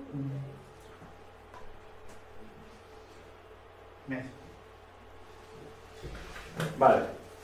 Para los cuantitativistas existe una primacía del método. Es decir, tú recoges datos en un hospital sobre personas con trastorno mental y después contratas un estadístico o una empresa que te analiza los datos que no han tenido ningún contacto con esas personas, pero son expertos en el método. Son expertos en el software, en el ordenador, en hacer que esos datos te digan lo que te tengan que decir. Y muchas veces incluso es obligatorio, es decir, se considera más objetivo que el análisis de datos lo haya hecho alguien que no haya estado implicado en la recogida de datos, que eso es una cosa que es todo un tema. Sin embargo, en lo cualitativo hay una primacía del tema, de la temática, es decir, no tendría ningún sentido hacer esto de que la persona que ha recogido los datos no los analice, porque es que le va a dar más riqueza, porque se acordará de las situaciones. O sea, tú puedes haber recogido, aunque sea el sonido, pero igual te acuerdas, incluso el vídeo, pero igual te acuerdas de las emociones que había en ese momento en juego, o de la situación, del contexto, ¿no? Entonces, aquí no tendría sentido esto de que los analices otra persona, porque no lo están buscando. Estamos buscando explorar un tema. Como por un caso concreto que tiene que ver con nosotros. Claro. Se supone que si una persona que ha estado diagnosticada, pues no deberías participar en el diseño y la implementación de una investigación de salud mental, porque distorsionas. Es como si eres, claro, si eres feminista no puedes hacer estudios de feminismo. Bueno, no, si eres mujer. Sí, no. En este caso era porque si eres activista en salud mental no puedes participar. Ah, vale. Si eres activista, no, si estás diagnosticado no pasa nada, pero si eres activista pues no puedes porque existe el riesgo de que distorsiones. Por lo tanto, sí, es como decir, feminista no puede hacer estudios de feminismo. Eso es tener este criterio y que de hecho nos afecta a nosotros en el día a día, de que te excluyen de la posibilidad de participar en diseños porque seas activista. Entonces, esto sería una pregunta, o sea, esto Joder. sería... Es un gran prejuicio. No sé, Bueno, sería pero lo mismo que brutal. un médico no hiciera ese mismo estudio, ¿no? De no entrara dentro de ese estudio, ¿no? Porque también estaría distorsionando, ¿no? Eso. Pasa muchas veces. O sea, bueno, ahora hay gente que está en este lado, ¿no? Que está en este lado, que lo que dice es que los médicos, los psicólogos clínicos deben recoger la información pero después no analizarla. Que tiene que ser una empresa externa. Para hacerlo más objetivo, menos sesgado, más imparcial. ¿Vale? Esto te dirían, eso es estúpido. Y combinar las Le quita dos. riqueza. Combinar las dos. Ese es el Lo ha final. hecho y lo hace. Bueno, lo he dicho. Ese es el final de hoy, pero sí. Claro, Suele salir más caro. Entonces, otro supuesto. Las variables pueden ser identificadas y medidas sus relaciones. Cuestionario, variables biológicas, micro, lo que sea. ¿Vale? Las variables son complejas, se entrecruzan y son difíciles de medir. Con lo cual, en vez de medirlas, a veces es mejor describirlas, explorarlas, discutirlas. ¿Vale? Estos son los qualis, estos son los quantis. Perspectiva ética, perspectiva desde afuera. Yo experto miro a la persona con trastorno. Perspectiva emic, desde dentro. Esto los antropólogos lo tenéis bastante claro. Por esto se utiliza mucho en la antropología colonial, ¿no? La ética, que venía el tipo occidental con su gorro de explorador y decía, uy, voy a estudiar estos... Decía, ¿no? Iba al África, este es el rey. Un sistema monárquico europeo. Y después los antropólogos más del siglo XX, más desde otras perspectivas, empezaron a intentar hacer observaciones participantes, intentarse implicar con las poblaciones que estaban estudiando para tener la visión desde dentro. Y aquí estaría toda la investigación experiencial en salud mental, que intenta ver cómo las personas con el trastorno lo viven desde su punto de vista. ¿Vale? Esto más o menos lo entendemos ya, ¿no? Y están estos que están todo el rato ahí con el cuestionario, con la medida biológica, con no sé qué, con el experimento, todo para que esté no sesgado. Y estos que intentan más bien explorar, son más abiertos en ese sentido, no, a veces ni siquiera miden las variables, no les dan ningún numerito, ¿vale? Estos son dos extremos, evidentemente hay mucha gente en medio y evidentemente hay combinaciones, que veremos en la última diapositiva. Vale. Pero menos mal, ¿no? Que no hay... Después hay un continuo, ¿vale? También cuantitativo, ¿vale? Dentro de lo cuantitativo también hay diferentes. Esto igual no está tan yo estoy haciendo todo con flechitas, pero eso no quiere decir que siempre unas coincidan con las otras. Es decir, a veces tiene que ver con lo que estás midiendo, que a veces no puedes hacer experimentos sobre todo, o no tiene sentido hacerlos. Ahora veremos por qué. Entonces tenemos estudios descriptivos, correlacionales, experimentales y experimentales. Aquí tendríamos la epidemiología. En la epidemiología nos hacen experimentos porque no tiene sentido. Tú lo que quieres es una foto fija. ¿Cuánta gente ha tenido gripe el año pasado? Yo no quiero ningún experimento. Quiero saber cuánta gente tuvo gripe el año pasado. Y punto. ¿Cuánta gente tiene depresión hoy en día en España? ¿Cuánta gente tiene ansiedad generalizada en Cataluña? Vas y de alguna manera, o por lo menos, esto se puede hacer de dos maneras. Con todos los datos de los CESMAS de Cataluña, por ejemplo, los coges y dices, tanta gente ha sido diagnosticada este año. O intentas coger una parte representativa de la población y haces encuestas. Y intentas ver si esas personas tienen o no tienen un trastorno o un conjunto de trastornos. Que es lo que se hace, por ejemplo, con las elecciones. Como lo sabemos, no siempre sale. Igual porque la gente cambia de opinión o igual porque los métodos no son tan perfectos. Pero cuando va a haber elecciones, las encuestas se hacen con 1000 personas, no con 40 millones. ¿Sí? Muchas personas saben mal por privado. No están en los temas. Muy buena observación. En España, además, tenemos la peculiaridad de que las clínicas privadas no hacen ningún tipo de registro. Entonces, toda la epidemiología oficial, no basada en muestras representativas, sino la que se supone que engloba todo, es solo de la pública. Pero Mutuas no, porque no nos quieren, las mutuas, pero... Bueno, en mutuas hay gente que la quiere, hay gente que bueno, no, a mí depende... desde muy jovencita me decían que era un siniestro. Y Vale. he ido mejorando y me han dicho, no, siniestros no queremos. A mí en las mutuas no me cogen, pero yo voy por privado. Y no estoy, en el CESMA mis datos se perdieron hace muchos años. Entonces yo no estoy en CESMA, no estoy en CESMA.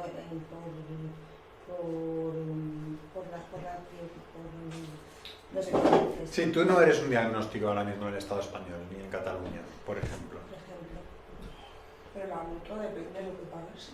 No, a mí nunca me ha parecido. A mí me parecen dos cosas, ¿eh? Bueno, a ver, y esto después lo hablamos con el café, ¿vale? O sea, a ver, a nivel epidemiología, que sería el tipo de estudios descriptivos más típicos de salud mental, que se quiere tener una foto fija, y esto tiene una utilidad, o sea, aquí el objetivismo sí tiene sentido porque la Generalitat más o menos sí que necesita saber cuánta gente tiene un problema para saber cuánto tiene que planificar, cuántos recursos. Eso con metodologías más relativistas, más exploratorias, igual sería un poco difícil.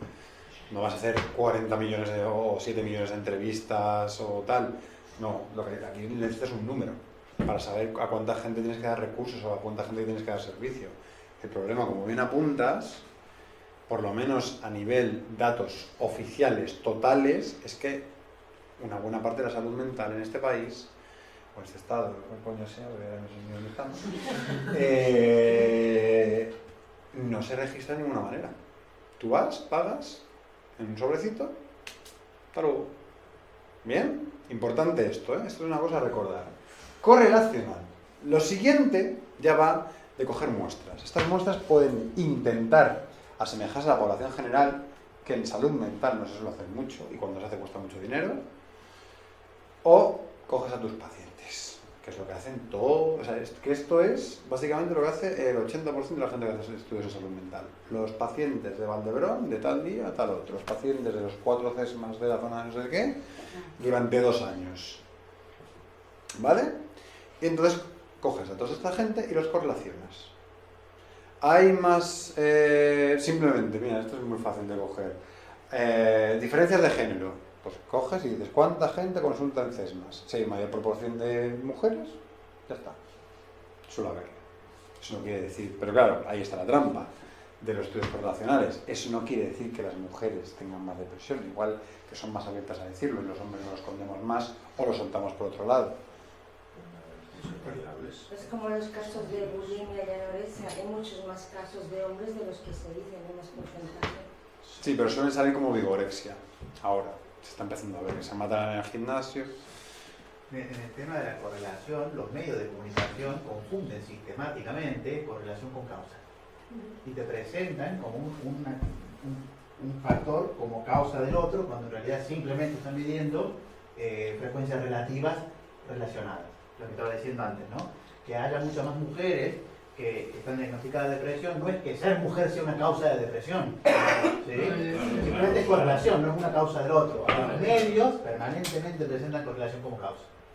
Y esto es muy bueno que lo meta Hernán, porque cuando queremos hablar de causalidad ya tenemos que ir al experimento. Voy a saltarme un momento del cuasi-experimento porque es una especie de término medio que después explicaré. Entonces, los estudios correlacionales simplemente recoges información de la gente que tienes a la vasta, de la gente que tienes ahí. A veces se pueden hacer estudios correlacionales de muestras representativas, pero es raro. Si haces una muestra representativa, normalmente es para hacer un estudio descriptivo sobre epidemiología. Pero bueno, alguna vez en la historia se habrá hecho un estudio correlacional, no sé, pones un ejemplo porque sería raro. Esto se suele hacer con muestras representativas o con toda la población, si eres un estado y tienes acceso a datos totales, y eso se suele hacer con la gente que tienes a mano. Y simplemente, pues eso, intentas establecer relaciones que no tienen por qué ser causales, pero bueno, tú ya después intentas elaborar la información un poco ya pensándolo. Si quieres establecer causalidad, tienes que hacer un experimento. Esa es la única manera en esta vida científica de establecer causalidad. Es decir, el helado de vainilla te causa depresión. Para poderlo saber, tienes que coger a gente más o menos homogénea, pero también puede ser heterogéneos, pero la manera en que tú te aseguras de que no vas a establecer ninguna diferencia entre ellos es aleatorizarles. Mandar a cada uno a un grupo de manera completamente aleatoria. Hay programitas informáticos que te lo hacen, pero es básicamente como tirar una moneda. Entonces tienes, sea como sea, cuando tienes mucha gente, todas las características se distribuyen al azar, hasta que ya están homogéneamente distribuidas. Por ejemplo, el género. Aunque haya más mujeres o más hombres que quieran participar, si tú les vas aleatorizando, al final la proporción de hombres y mujeres da igual porque más o menos se distribuyen en esa proporción en los dos grupos. Y ya después lo controlarás a posteriori o lo que sea, pero tendrás la misma proporción. Si por alguna razón, que por ejemplo pasa mucho en Estados Unidos, tienen mucho problema para que gente de raza, de color negro, la raza no existe, de gente negra de entre 20 y 40 años participa en experimentos e incluso en estudios descriptivos, ¿eh? Entonces nunca vas a tener gente de ese sector de población, pero bueno, da igual. Porque como yo les da igual desde el punto de vista objetivista, no da igual. Tienes una población que nunca aparece en los estudios. Pero tú lo que haces es salvar, o sea, pero a ti lo que te importa es la variable independiente, que es el helado de vainilla. Entonces, tú lo que quieres saber es el helado de vainilla da depresión. Con lo cual, vas aleatorizando a la gente, con lo cual, en los dos grupos hay igual número de hombres y mujeres, o sea, igual de proporción de hombres y mujeres, igual de proporción de personas que han tenido o no han tenido previamente depresión, igual de proporción de todas las cosas que son importantes para tener depresión. Género, experiencia previa con el trastorno y una edad, clase social, tal.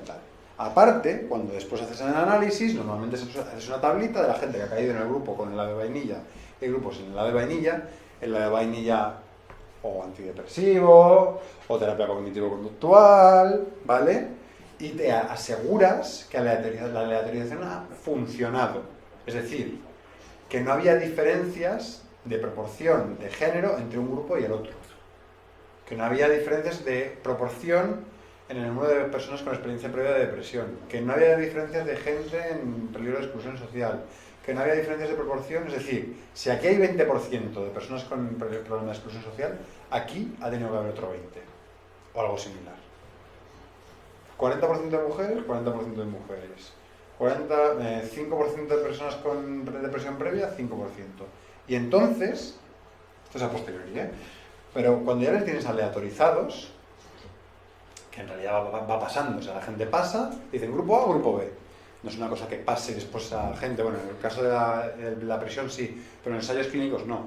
Simplemente tú llegas a la consulta, ellos tiran su monedita, que en realidad lo hace un programa informático, tal, y dicen grupo A o grupo B, y te dan el helado o no te lo dan. Te dan la pastilla o no te la dan, o te dan un placebo, o te dan una medicación que ya saben que funciona, y al otro le dan una experimental, ¿vale? Y entonces, si hay una mejoría solo en las personas, o bueno, si vamos a hablar ya de cosas reales, si es un ensayo clínico de farmacología, si hay una mejoría mayor en las personas que han tomado el fármaco, o el fármaco experimental si es que lo han comparado con otro fármaco, y el fármaco a secas si es que lo han comparado con un placebo, asumen que es solo, y hay una relación causal entre el fármaco y la mejoría, porque no puede ser ninguno de los otros factores, porque para algo lo han aleatorizado y se ha quedado distribuido completamente al azar, todos los demás factores, género, clase social, experiencias previas, y es solo la prescripción de la pastilla, o del fármaco experimental, o de lo que sea, o de la psicoterapia. La psicoterapia normalmente se suele hacer una versus otra, una ya que se sabe que funciona, con otra no, por ejemplo. También se dice placebo, ¿no? Para la otra manera que ponen, para saber que no es porque te lo tomas, sino que es porque tiene Claro. un negativo. A ver, en salud mental a veces lo hacen menos que en otras cosas. Por ejemplo, hay campos donde no se hace porque está prohibido. En cáncer no te van a dar un placebo. Te dan una cosa que ya saben que funciona y a un grupo lo ponen a experimentar con algo nuevo. Pero a nadie le dejan sin tratamiento. Franz, tenemos un compañero, Félix Cruzey, que se puso en un programa experimental de tratamiento de cáncer de pulmón con grupo experimental y que había a quienes daban placebo. Y él no lo sabía. Pues eso es muy chungo. Sí, señor. Félix. Eso es cero ético, ¿eh? Sí, Barcelona. Pero, a ver, ¿tratamiento usual o placebo? No, es decir, había, probaban un nuevo método, ¿sí? ¿Pero para curar el cáncer o para algo secundario? Bueno, de hecho, Pues eso es denunciable, básicamente. A mí me tocó el grupo que sí después, hice advisory boards de oncología y los médicos, claro, yo no me ponía a analizar la información porque la organizaba, pero los médicos siempre hablaban de casos placebo, entonces supongo que deberían hacerlo. Claro. Bueno, hay No una sé, pero... firma una autorización, Sí, ¿no? claro. En salud mental, normalmente lo que se suele hacer es ofrecer algo, ¿sabes? Si te van a someter a placebo, o sea, a tratamiento placebo en lo farmacológico, al menos les dan a todos psicoterapia, por ejemplo. Entonces miden psicoterapia más nada, más placebo, y psicoterapia más el fármaco que se supone que funciona, por ejemplo. ¿Vale? Ya son cosas un poquito más complejas. Pero ahí lo que podrían, o sea, la conclusión de ahí, ¿cuál sería? El fármaco tal funciona independientemente de la psicoterapia, porque todo el mundo ha recibido, ahí no hay aleatorización, todo el mundo ha recibido psicoterapia. Lo que se ha aleatorizado es si recibes el fármaco o el placebo. O sigui que no tenen en compte que si la psicoterapia tan Esto lo hacen bastante, no, bueno, son psicoterapias que también a su vez antes han estado validadas frente a otra psicoterapia o frente a simplemente hacer una conversación con el psiquiatra no psicoterapéutica, que es una estupidez en mi opinión, pero bueno, se ha hecho bastante daño. Hacer placebos psicológicos, que es hablar, pero de algo tienes que hablar, y al hablar ya es psicoterapéutico, pero bueno, es una... O sea, a veces también pero bueno, el cuasi experimental son cosas que como no se pueden aleatorizar del todo, hacen un casi como, ¿vale? No se puede extraer una causalidad completa, pero casi. Esto, por ejemplo, lo hacen mucho en fármacos de enfermedades físicas que no pueden dejar a nadie sin tratamiento. Se supone.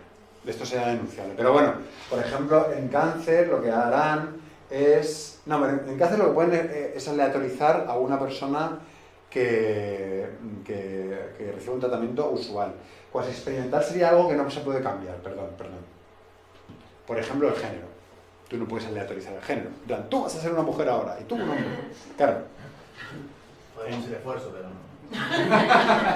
Entonces, lo que haces es, de una manera, pues con unos cuadros que se llaman cuadros romanos o algo así, intentar tener una muestra balanceada ¿vale? De hombres y mujeres, balancearlos en todo lo demás. Es decir, que haya la misma proporción de gente con y sin dinero, de gente con y sin antecedentes psiquiátricos, bla, bla, bla, bla. Entonces, haces como si fuese un experimento, es decir, están todos balanceados y se puede ser que sea parecido a la población general. Es decir, si en la población general hay un 10% de personas en depresión, intentas tener un 10% de hombres con depresión y un 10% de mujeres con depresión y 90% que no y que 90% que no, ¿vale? Etcétera, etcétera, etcétera, etcétera, y creas un cuasi experimento en el que estás intentando saber si el género influye en algo o no, ¿vale? Pero no lo puedes aleatorizar.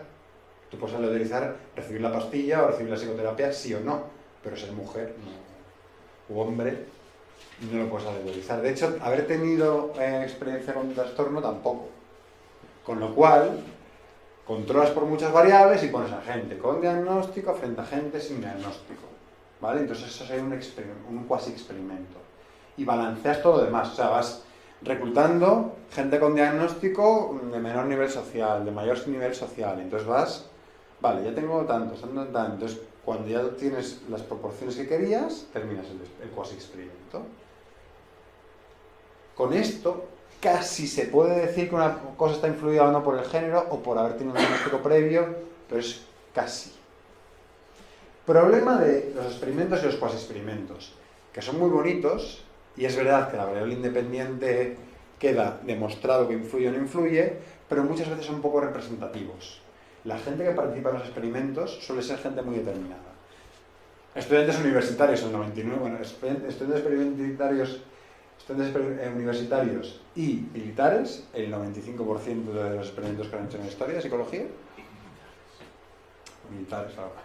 ¿Tú vas a participar? No quiero. Uy, no. Sí o sí. Entonces, ¿qué pasa? Que cuando de repente quieres hacerlo con otra población, no, es que no lo puedes ni hacer. O sea, lo de Milgram, de los calambres, cuando te vas a la Amazonia te dicen, ¿tú qué me estás contando? Entonces, es que el experimento no lo puedes ni realizar. Pero bueno, a veces igual lo puedes realizar y sería muy diferente, pero es muy difícil, es muy caro, es muy... ¿sabes? Entonces, ¿qué tiene esto? Mucho control interno. Lo que pasa, sabes que pasa, pero es muy poco ecológico, es muy difícil de generalizar a toda la población, porque sueles hacerlo con poblaciones muy concretas. Por ejemplo, en salud mental, problemón, los experimentos, los ensayos clínicos se suelen hacer en el hospital universitario. La gente que llega al hospital universitario normalmente tiene un cierto grado de lo que la psiquiatría oficial llama cronificación, si no te quedas en el CESMA, o incluso en el privado, ¿no? Porque no has llegado a necesitar, o sí, pero bueno, a veces también los hospitales universitarios abren la veda porque necesitan muestra y dicen, venga, damos tratamiento gratis de todo lo que venga porque necesitamos tantos TDAHs o tantos no sé qué, tal. Más siempre suelen decir, no, tanta gente con, no, tantos TDAHs. En fin, entonces hemos entendido el tipo de cosas que se pueden hacer cuantitativas, ¿no? Y ahora, y ya estamos terminando, bueno, claro, cuantitativo porque recogemos algún dato, ¿no? Entonces, los datos pueden ser continuos, como una distancia o algo así, ordinales, como se suele hacer en psicología, más en acuerdo, menos en desacuerdo, como una escalerita, ¿no? Más acuerdo, menos acuerdo, me pasa más a menudo, menos a menudo. Datos discretos, observaciones, la ratita toma cocaína tantas veces, cuando le ponemos la cocaína, pues 1, 2, 3, 4, 5. Datos categóricos, hombre, mujer, rico, pobre, ¿no? Categorías que no tienen una relación cuantificable entre ellas. Ser hombre o ser mujer no es más o menos, no debería. Ser rico, pobre, bueno, en ese caso igual sería un poco ordinal, pero hay veces que las categorías consideramos que no tienen una relación numérica o de mayor o menor entre ellas, rojo, verde, azul. Luego hay discrepancias en cuántos son categóricos y cuántos. Hombre, en estos hay debates que te cagas, pero bueno. Orientación sexual, por ejemplo. Simplemente porque sepáis que en el experimento de alguna manera a alguien se le pone un cuestionario o se observa cuántas veces hace una acción, o sea, al final tiene que haber un numerito que sometes a un análisis. En el ensayo clínico, pues o te pasan un cuestionario de los síntomas que tienes, o observan, por ejemplo, muchísimas veces una variable dependiente suele ser número de ingresos después de haber tomado la medicación o cosas que puedes 1, 2, 3 datos discretos. El tema de, por ejemplo, cuando un dato es continuo, cuando es categórico, está muchas veces preestablecido y está preestablecido la brava, ¿no? Es un tema sobre orientación sexual, ¿no? Que están como en categorías, ¿no? Hetero, homo, bi, trans, ¿no? Y hay más categorías posibles, ¿no? Bueno, y bi, no sé, muchos cuestionarios yo con bi no he visto en mi vida. No, sí, además. Sí. Y ahora... ¿Eres hetero o homo? Y se acabó. No, pero ahora estoy teniendo también mucha... Se están nombrando mucho a los transexuales también, que siempre se ha hablado desde hace muchos años, pero ahora lo he notado especialmente. Yo digo, bueno, si es... Claro, después la dimensión cis-trans y la dimensión A. O sea, ya, cuando lo quieres hacer tridimensional es bastante más complejo. Bueno, claro. Sí, cuando llegas a otro extremo a veces también se complica demasiado. Pero bueno, a ver, tiene que con la ver realidad... tú reduces a categorías previas, ¿no? O sea, es decir, estoy observando objetivamente. Pues no, estás colocando categorías preestablecidas. Entonces, al final, una buena parte de la investigación en salud mental se hace a través de instrumentos de evaluación psicológica, que son pruebas e instrumentos diseñados para medir constructos psicológicos, por ejemplo, el funcionamiento emocional. Es decir, hay un constructo muy complejo, muy abstracto, que es el funcionamiento emocional. Unos expertos, normalmente, ahora se pasa un poco más a la serie de investigación cualitativa, se sientan y ponen unas cuantas preguntas, se hace un análisis estadístico y después se vende o se pone en un sitio web un instrumento que tú respondes y te dan unos números de mejor, peor, más impulsivo, menos impulsivo, más... ¿Vale?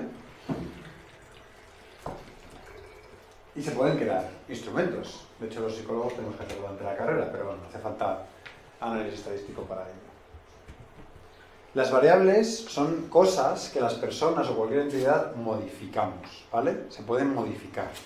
Se puede hacer un tratamiento a una persona con un trastorno mental para que esté mejor de su depresión, con lo cual la variable de depresión es modificable, ¿vale?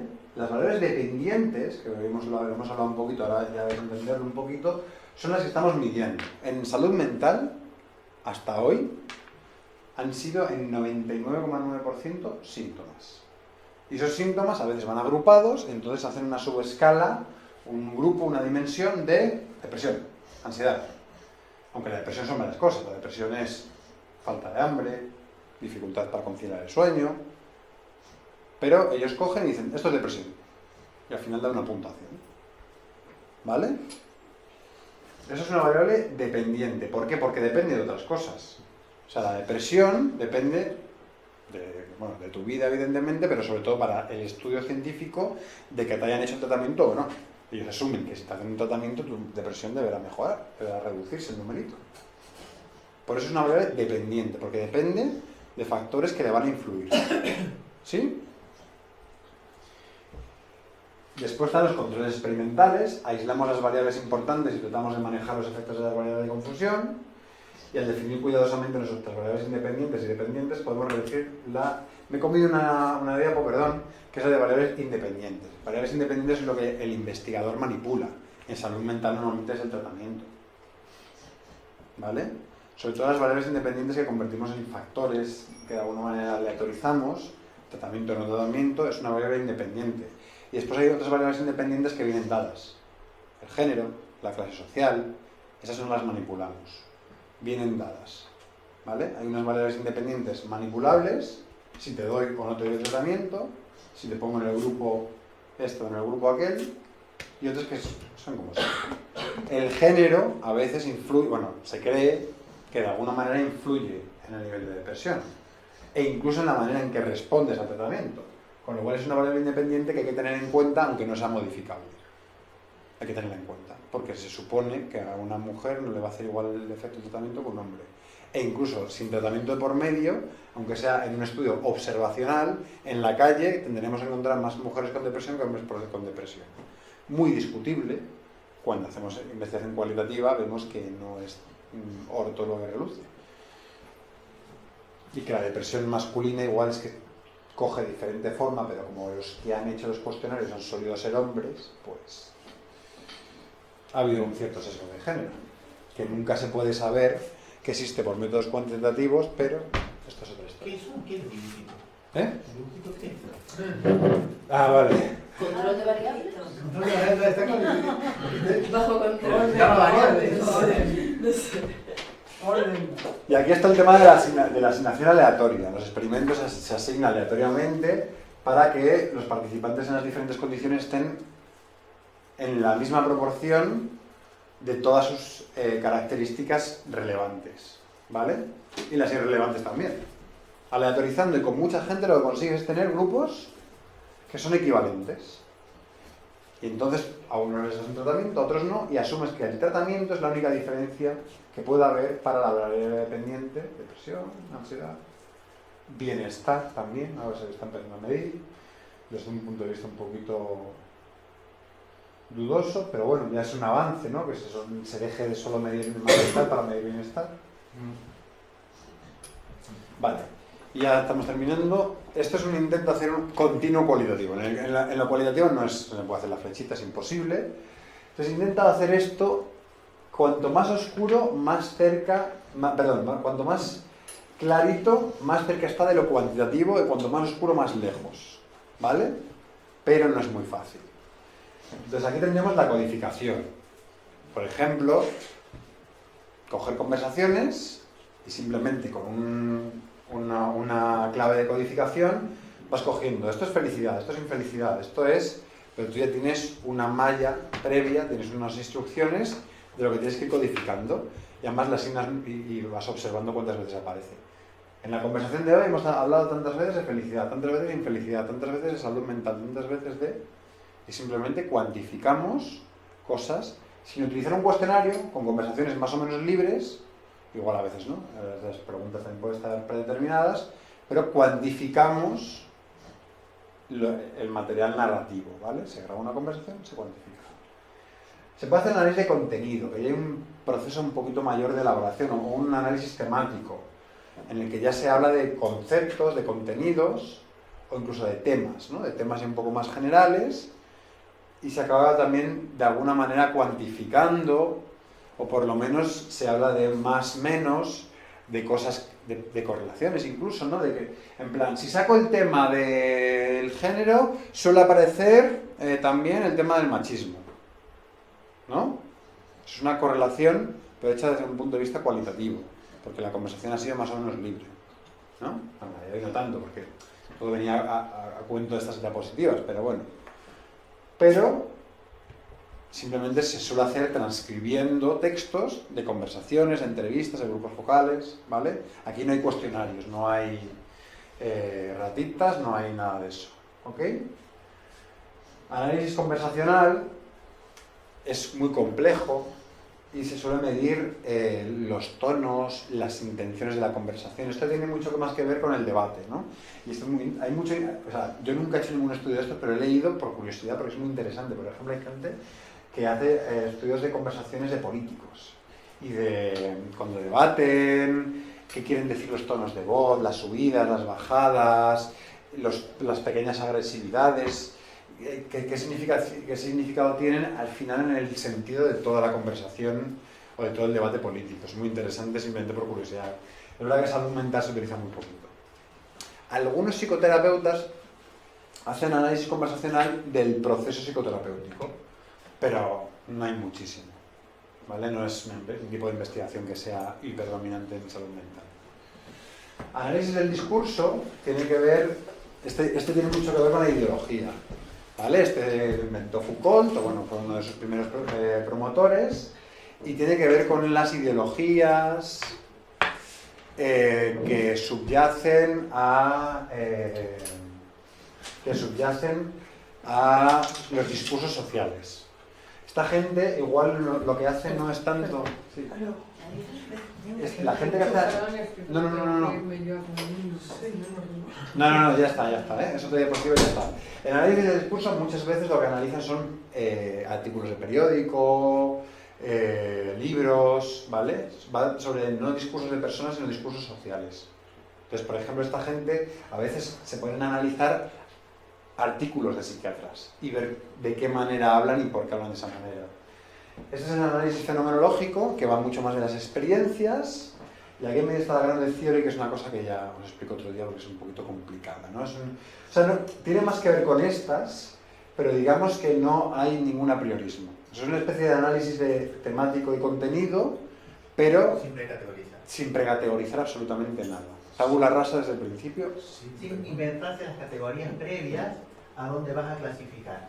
Sino que Aquí, por ejemplo, tienes que tener un cuaderno con categorías previas. Y tú dices, tantas veces se habló de este tema, tantas veces de este otro, tanto, aquí no sabes, digamos, tienes que... Las creas. La investigación va de crear las categorías, ¿vale? Pero aquí sí que va de un texto, o sea, una conversación, un grupo focal, no sé qué. Y después estaría lo que decías tú de los métodos mixtos, que solo se lleva, o sea, que solo se han reconocido, o sea, hay métodos mixtos desde hace mucho. Sí, no, ya está.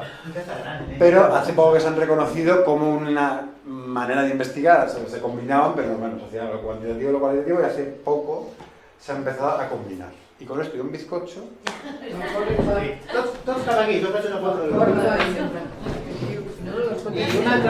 altre tema, sí? Ens hem deixat, jo